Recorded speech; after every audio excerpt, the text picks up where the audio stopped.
All right, guys, here with Alex Carrillo, former Faulkner Eagle. Well, let's be fair, always a Faulkner Eagle, but ready to begin the next phase of his career. Alex, first off, man, before we get you to where you are now and kind of what's coming next, let's talk about your 2 years as an Eagle. When you're a guy that's coming in with 2 years left to play, you don't ever really know what you're going to find in terms of the program and the campus. What do you take away from Faulkner? How are you better as a player after your time here? Well, better as a player, I'm thankful for the coaches. They have been amazing with working on every little thing they can with us. Mac working on PFPs every day for us, and just them being so smart with how baseball should be worked and how it should be played. Mm-hmm. Now, and so now we'll go from there to we'll go kind of the academic aspect. I mean, you're a guy who finishes. You've got 1 semester left. You're going to finish with your degree. That's something that's very important to you. And we've talked about, you've developed some relationships here. How important is that stuff to a player who's coming in who, yeah, you want to keep playing, but you also want to develop the other part of who you are as well?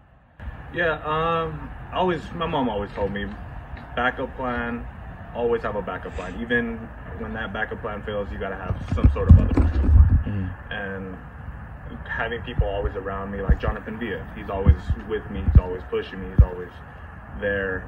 He's one guy that I built a great relationship with, and he's always there for me, helping me out. Now, and again, we're going to jump into the Rangers aspect of this for you here in a second, but you got a good core of guys from that team last year that are back.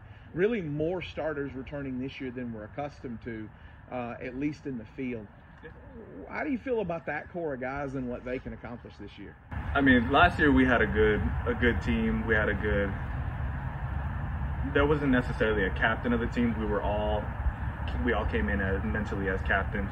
And this year, that core of team, that returning team, is just full of captains. They're just leaders. They do what they have to do, and they will put people in the right path with them and teach them to be leaders. All right, now take me back to the day you got the phone call. And I know you'd heard some things. The Ranger scout had been here some. Yeah. But you never know. You don't know if you've thrown the ball for the last time or not. So when you got the call, what did they tell you? So there was the day before, I was on my way to the field. That was summer ball in Minnesota. On my way to the field with my roommate, we're just talking. Literally was not prepared to throw a game. The coach calls me and tells me, I'm going to need you to start this game. I was on 2 days rest. Mm-hmm. And I was like, okay, I wasn't prepared. 2 hours before the game, I show up to the field, not even ready. I was just like, all right, whatever, I'll do what I got to do, help the team out. They told me, go give us 3 innings. I said, sounds good, no problem. I ended up going 7 innings, 100 pitches. And the next morning, actually, I was on my way to the gym, and Rick Shorter called me. His first thing was like, oh, how you feeling? How's everything going? And in my mind, it was more like just a checkup call, see how you're doing. And then he was like, yeah, man, so the Texas Rangers want to sign you, and we would be happy for you to pitch with our name on your chest. And I was so shocked that I couldn't say anything after that. I was like, okay, yeah, thank you so much, and hung up the phone, bawling. I was crying. Yeah. It was just, I had already not given up, but I already had another plan on what to do. Expected to come back here, finish off my degree, and just get stronger, get better, and that happened, and it was amazing. That's incredible, man. Yeah. So after you hang up the phone with Rick and you take that second to kind of process all, who's the first call? Well, the first call was my parents. Yeah. They have their arguments on who I called first, and they were a little mad who I actually called first. And my mom gets so mad because I called my dad first, but there's no choosing between them. If I could have called them both at the same time, I would have. Yeah. But I'm just grateful to have them pushing me and being there for me through it all. And That's fantastic. So that day before, that's a crazy story because it's a rare thing in baseball, especially as a pitcher. We're going to ask you to go on 2 days rest, and we want you to throw more than an inning. That's such a rare thing. And especially with the way guys are with their arms and stuff right now, it would have been easy for you to say, no, Coach, I don't have it. And if you do that, the whole story could be different. But you told him, I'll give you whatever I can give you. You want summer ball was my last chance. Yeah. And it was already coming to the end of the season. I wanted to win. I'm a competitive person. I want to win all the time. I want to do what I can to be better, and I just wanted to throw the ball. Yeah. Every chance I got, I want to throw. Man, and so now you're talking about 7 innings on 2 days rest, which is a feat. 100 pitches, that's a feat. But it's got to be one of the best outings of your career. I wouldn't say one of the best outings, but it was one of my stronger, more, I'll give it everything I got. Mm-hmm. I don't care what the outcome is, I'm going to give it everything I got. And I got lucky. Yeah.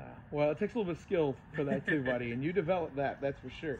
So then you go from there, and we'll let you sort of walk us through this part. As soon as you sign, you're now with the Texas Rangers, and they immediately have a place for you to go. What was the next step?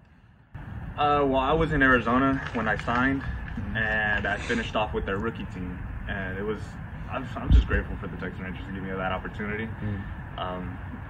Every day, me and my roommate were in the same situation. We would go to the field, wake up, do what we got to do, play a game, come back to the field. As soon as we walk in, give a little fist bump. Hey, we made it. We made another day. Yeah. We made another day. Just take it day by day. Enjoy it every day of it, every second of it. It's just, you never know when it's going to end, so you just kind of enjoy it as much as you can. Even here, the kids, the guys don't really know. Some of the guys don't understand. You just got to take it day by day. Don't let baseball take over. Just enjoy college ball because it's going to go by quick. Yeah. It's a short season, even if it feels like a long one. Yeah. So now the next step for you, you've got a couple months off, but you're never off. You're constantly throwing. You're constantly getting ready.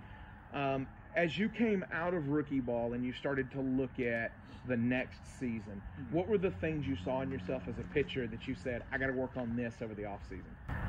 It wasn't necessarily like what I got to work on, because there's nothing particular that I got to work on. It's everything I got to get better. I got to, no matter what it is, I don't choose anything particular. I want to get better at everything, whether it's lifting, whether it's throwing, whether it's anything.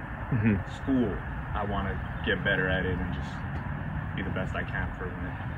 Now, the next step for you, how long are you here and where are you going next? So I'm here till, it was February, now till March. Okay. I'm going back in March 7th, I believe. I head back to Arizona for spring training.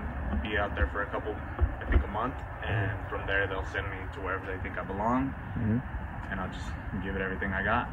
All right, day by day. So now the lifestyle's different. It's series that last sometimes 4 and 5 days. It's riding buses and making towns, and it's a whole new group of guys. Does that part excite you at all? Yeah, just meeting new guys, enjoying the game that we love together. And like someone told me, I'm making money for something that I will do for free. And that's all of us. And I tell some guys that, and they're just like, wow, like they never thought of it that way, because they let baseball take over their lives. Yeah. And it's amazing.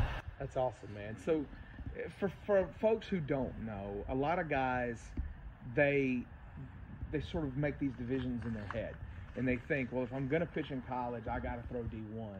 And people don't realize the quality of baseball that exists at the NAI level. You've seen a lot of guys, you've faced a lot of guys that have gone pro. What would you tell guys that are, maybe they're coming out of a JUCO or they're a transfer guy and they don't know what the next step is, and there's an NAI program that's a good program that calls them? What would you tell that guy? I mean, just do what you can with it. There's really nothing to say. D1 baseball, whether it's Faulkner Baseball, if we play Division I, we have a chance with competing with them. There's a lot of NAIA schools that are out there that are really good competition that will compete with Division I teams. And the last thing for you, man, you're talking to, you got a message that goes out. You don't know who needs to hear it. You got younger guys out there, guys that are in a situation similar to you. They're coming into their last year. You don't know if you're going to get drafted. You know that you just want to keep playing. You want to keep throwing. You want one more day. What's the advice you give those guys? Just do it all you can. Put it in God's hands and enjoy day by day. That's all I can really say. Just give it everything you got. Absolutely. Guys, that's Alex Carrillo, one of our absolute favorites from the last 2 years here at Faulkner. And go Rangers.